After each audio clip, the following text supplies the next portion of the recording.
This is Odin's Wolf Survival in the sunlit subterranean caverns of Wolfhaven. Today I have two Mora 510 knives. This is unmodified, which is stock, and this is one I've modified so far by reshaping and reprofiling the handle. It's still friction fits in the sheath. Sets a little bit deeper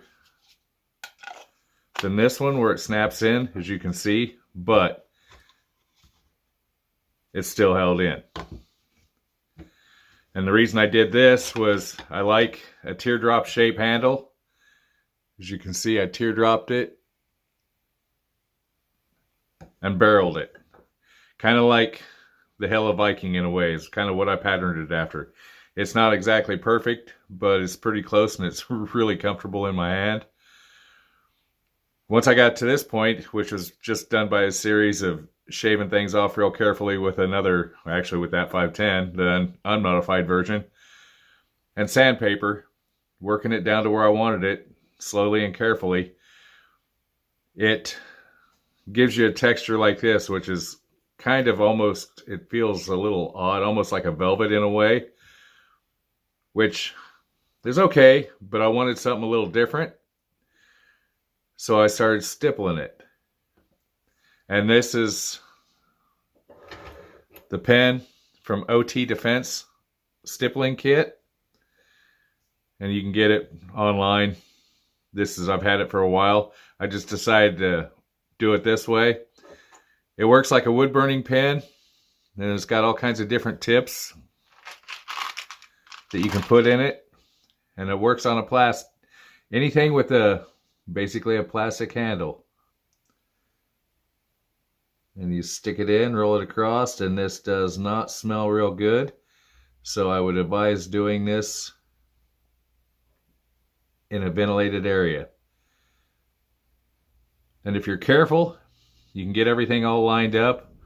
What I'll do after it is lightly, with real fine sandpaper, lightly sand it down to take all the rough spots off. I'll go through here on the inside with a different pattern just to make it kind of stand out. And you roll it through and do this till it's where you want it.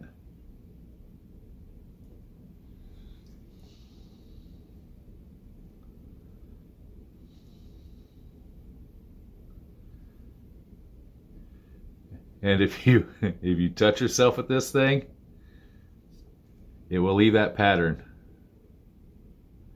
for a while. I don't think you'll want to leave it there long enough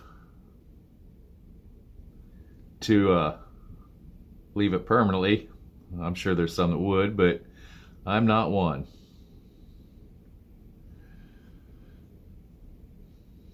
And if you touch this before it has a chance to cool back off and set, you'll leave a pattern in it.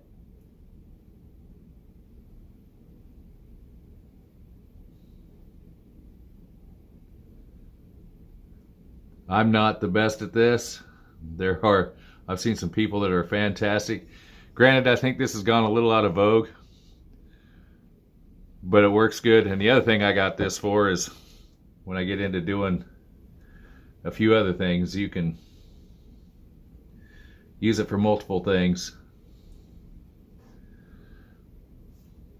So when I'm making wood projects, if I want to decide to put edging on it or something, it'll work there too.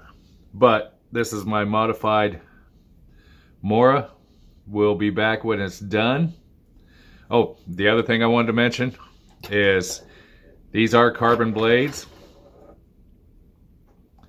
So they will darken. So this part here is stone ground mustard, real coarse. I put that on, let it sit.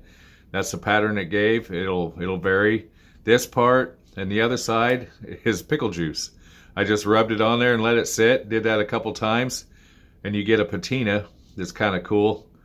I'm trying to decide whether I want to go ahead and do that or just leave it. Well, I'm gonna leave it as it is, but and then I filed a notch in the handle, which When you're at a campfire or something and you got a bail hooked up on a pot, reach out and that notch grabs the bail so you can pull it off with your knife without actually getting your hands completely in the fire, or a hot bail without burning yourself. Pull it off with your knife. Small round file, simple modification. I'll probably go through and jump the back of the blade a little bit with a file. As we go, I'll just put up new videos on modifying your Mora 510. It's an inexpensive knife to play with. They're like 15 bucks, I think. I got these through Ragweed Forge. So he's good about getting it to you in a hurry, and really good company to work with. So that's where I go, generally speaking. I call him up, ask him what he's got, give him a chat for a bit, and do our thing. Thank you for watching.